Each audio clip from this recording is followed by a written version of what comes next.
Is there any indication for the end user on the label of a disinfectant that shows that it has been state vetted?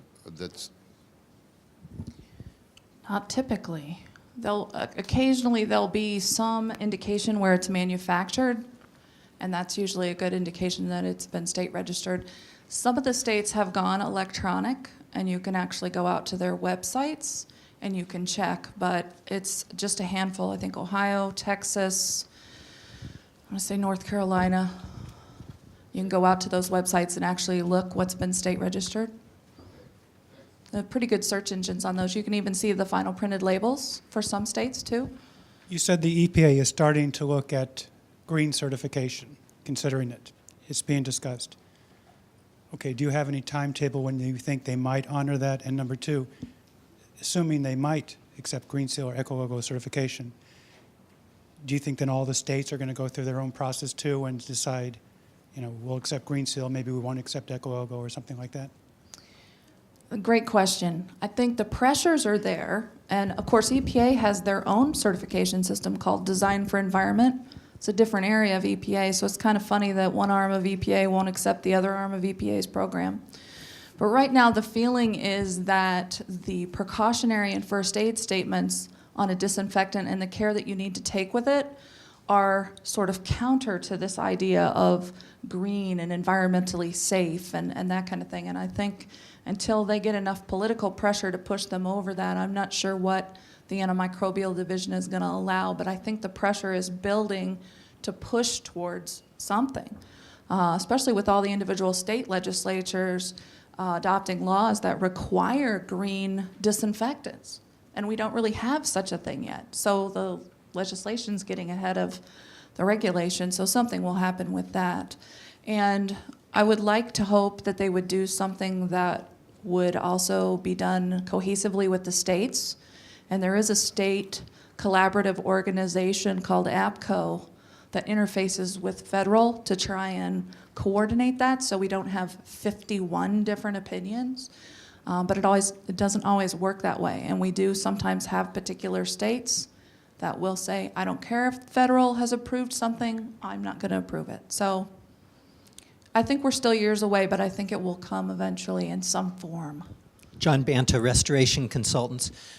Could you briefly discuss the methodology used by the EPA for the efficacy testing for bacteria and fungi and how it differs between the vegetative and spores? Okay, there are many different test methods.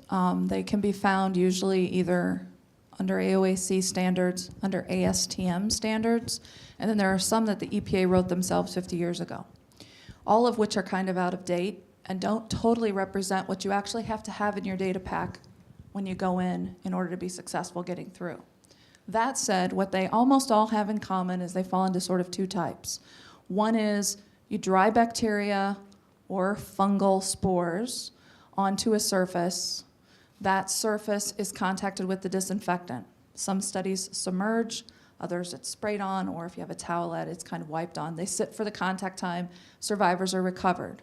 Depending on the particular claim, there's a degree of kill that's required that has to be shown. There are a few methodologies that are actually suspension, where the product interacts with wet bug to achieve a kill. For the fungicidal tests, that is all done with spores.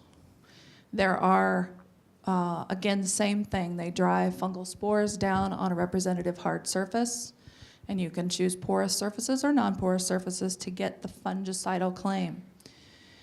For mildew-static type claims, they actually use fabric and porcelain, and that's a combination of Aspergillus niger and Penicillium variable to get those claims. What kind of control are they doing? For example, do they ever try treating it with just plain water to see the difference between?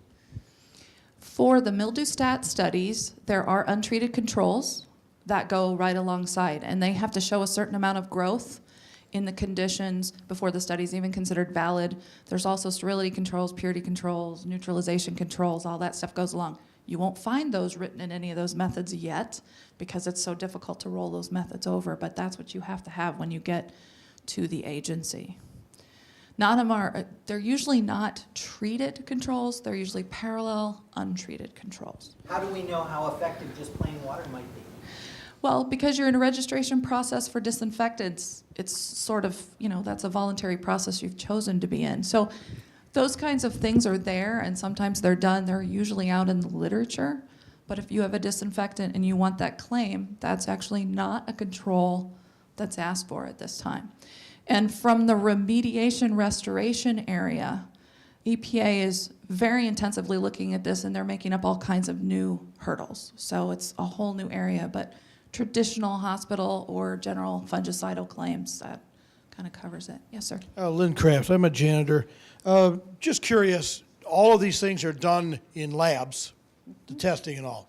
What is being done in the field to determine that these things, when mixed according to directions with tap water and then used by the custodian, are actually effective? Is anybody concerned at all about that? For registration purposes, you don't really have to do that. When we do prepare the test material in the lab, it is diluted with hard water based on the claim, so that part of the dilution is simulated. However, in academicians' land, we have publications that show that that dilution doesn't always happen correctly, and that there are challenges with that, and I know there's been some engineering things that have happened to try and make those auto dilutions a little easier and more accurate. There are also a fair amount of industry will do these studies, but they're not required for registration, so they're not really required to become public, and a lot of companies won't necessarily publish that data. Others do. Others work with Liz and Chuck to kind of publish their types of data where they have done that. So, but for registration purposes, that kind of work does not have to be brought in with the package. Can I just say, just to speak to that, I don't know if there's a new paper just came out of the UK this week on looking at wipes, disinfectant wipes, and of course they meet the regulations, but in use they are effective one time only, and they're not actually killing, and so they're actually spreading. So, just it speaks to the difference between lab testing and the lack of field testing. I know we have another speaker. Yeah, Chuck Crawford with Johnson Diversity. Do you have any insight as to where the EPA is going with regards to claims around biofilm and biofilm removal? There have only been 2 registrations granted, one for toilets and one for dental unit water lines that actually use the word biofilm. Here's where EPA decided terms meant one thing to them and something different to the rest of us. They will not let you say, well, what they've decided to say is biofilm is the public health word. Slime is the non-public health word. So those of you in the industrial world who have enzymatic cleaners and for biofilm in industrial settings, in the oil fields and stuff like that, and you've been calling it biofilm for a lot of years, you can't anymore. That's slime. And for some reason, EPA has decided to make a little dividing line. So there have been products registered by the agency for a long time for slimicide purposes. So sanitizers, that kind of thing, in an industrial liquid setting. But the ones that are really over on the public health side, there have only been 2 products registered so far. And the agency, if you ask them, will tell you, please don't come to us. We don't want to register anymore. We were forced to register the ones we have. We don't have any standard protocols, and we're just really not sure what to do. Sorry. I'd like to ask a question as well. Could you speak to the differences in registration between the USA and now the European community? We really work, yeah, no, it's okay. We really don't work too much in the UK yet, and there's many different sort of tiers of products that you can have that have more or less interaction with the government, actually looking at safety and efficacy. Canada uses a program that's very much like ours, has legislated timelines, requires much of the same, exact same lab data, but they require a lot more replication than we do. Australia also has a program that's very similar to what we have here too, but they don't take the data. You just do an online registration, and they might come and ask you for it, but they don't. And it varies all over the world what those registration processes are and whether somebody's actually doing a safety or efficacy type of review. I'll give you a little flavor. The European Union is sort of standardizing. Mm-hmm. So I was wondering if we would get to a point in the US where we would standardize. There's this great dream of one test, one world. It's a great dream, but I don't know, I'm a little jaded on harmonization in that I have yet to actually see it achieve that kind of thing. I mean, we compromise and we get closer together, but we, never actually make it all the way for that to work. And there's been some labeling attempts to do that between us and Canada. And I know a couple companies went through that, and in the end, they were very disappointed in the label that actually ended out. Wasn't really something they would like to market or sell with. There is an attempt at the OECD to harmonize the method that we use for disinfectant testing. It is actually in a 21 lab ring trial, or collaborative we would say here, right now. And it will replace the intended goal for it, assuming that it does well in the trial. It will replace all of our AOAC methods. It will replace every method we have for bacteria, fungi, TB, viruses. All of that will go away, and you'll have just this one method. It's very closely patterned after an EN method. It's very similar to an ASTM method we have.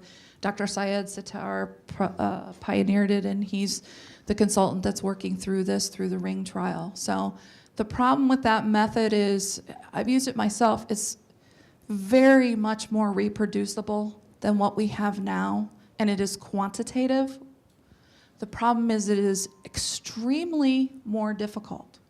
So the thing that is yet to be understood about that is, once we confirm it's statistically appropriate to use it, how are we going to dial it into where we are now? Are we just going to take all these products off the market? Are we going to grandfather things? It's in a very different place.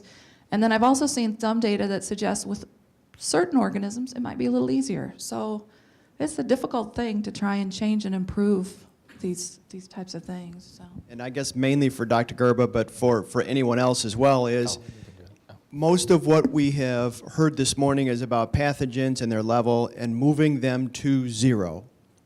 So my question is, at the other end of the scale, if you look at this room or outside or in a bathroom and kind of look at what is the average level of pathogens, quote, in our daily world, are there studies there that show what are those, I'm going to say, natural levels? Oh, let me, actually my talk tomorrow is going to deal with that. We've been looking at levels of pathogens in classrooms and some other facilities like universities to try to get a background on how many viruses do you come across, how many flu viruses, how many noroviruses, and I think I can deal with that issue tomorrow. I don't think the goal is to, in the real world, to get to zero, but get to a level where you have an acceptable risk of acquiring infection. Of course, the big issue always is what's the acceptable level of risk. Unfortunately, EPA and World Health Organization have provided some guidance on that. So, but I thought probably more appropriate to discuss that tomorrow. Dr. Gerba, fascinating and enjoyable as always. I wanted to ask you about carpet cleaning methods. And I wanted to know if you yourself have done any studies or are aware of studies on different carpet cleaning methods, bonnet, shampoo, hot water extraction, encapsulation, if any of those leave the carpets healthier when completed and healthier over a longer period of time.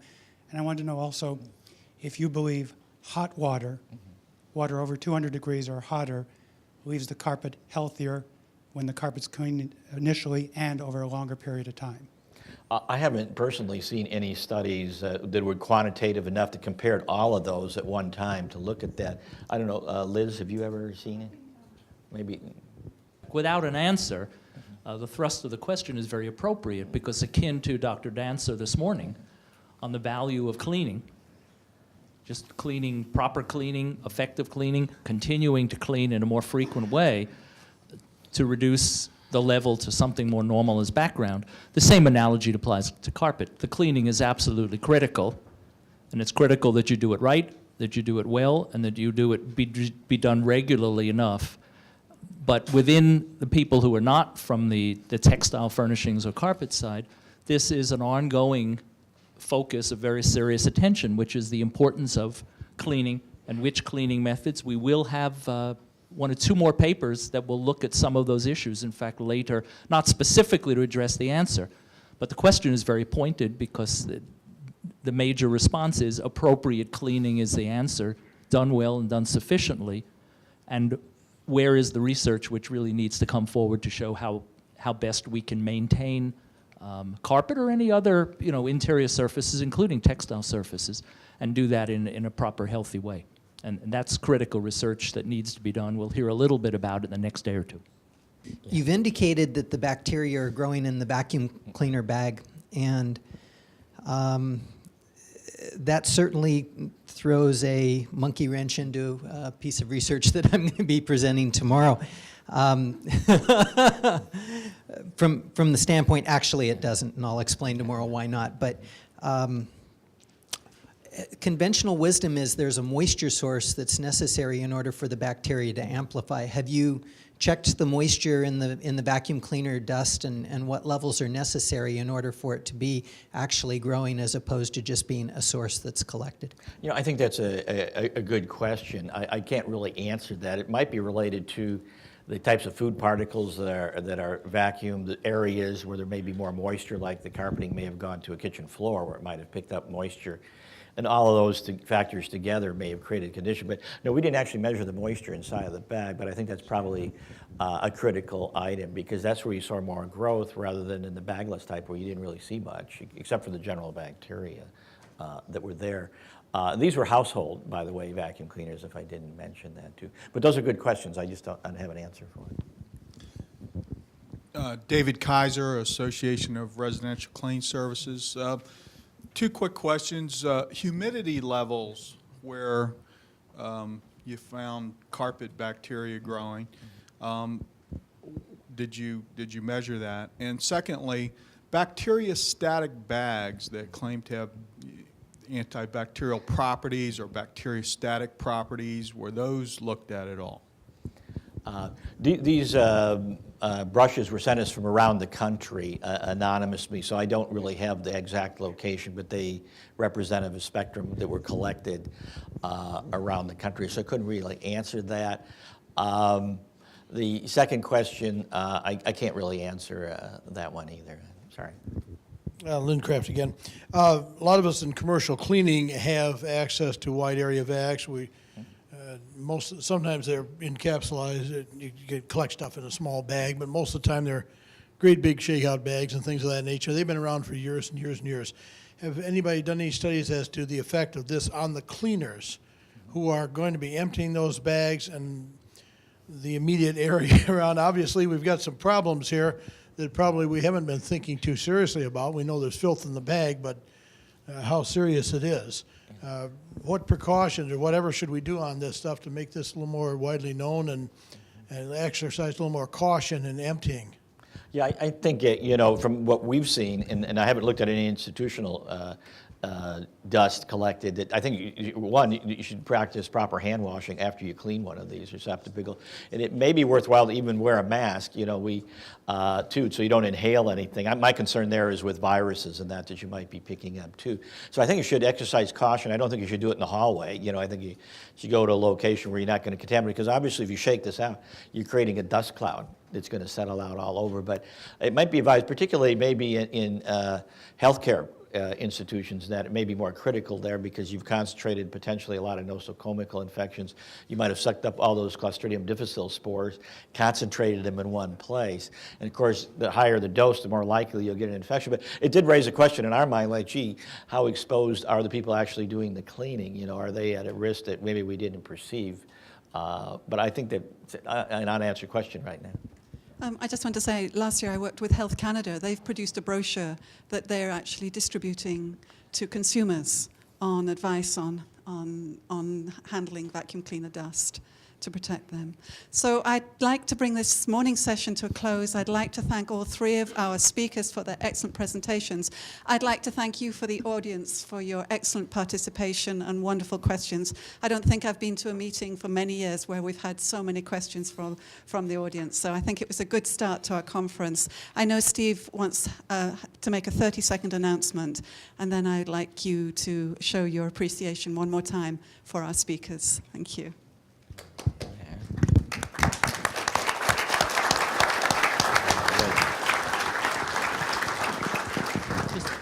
Very quickly, in closing, one of the very important issues that support our industry are the media. And this includes some of the sponsors whose names are up there, ISSA and ISSA Today, Restoration Industry Association, and their Cleaning and Restoration magazine. I just want to call to your attention the media. Dr. T. Guardati, who has been here, who's on the program tomorrow, along with Dr. Gerba, is the senior editor-in-chief of the International Archives of Environmental and Occupational Health. This is a subscription journal, both online and hard copy subscription, or both. And there are a couple of sample copies out there, and Dr. Guardati has been here, and he will be here again tomorrow. Patty Harmon, who I'd like to identify. Patty is the editor-in-chief of Cleaning and Restoration magazine and journal, which is published by the Restoration Industry Association, also one of the sponsors. And of course, there are many others of the media who support this industry, but we thank you all, and I call some of these to your attention.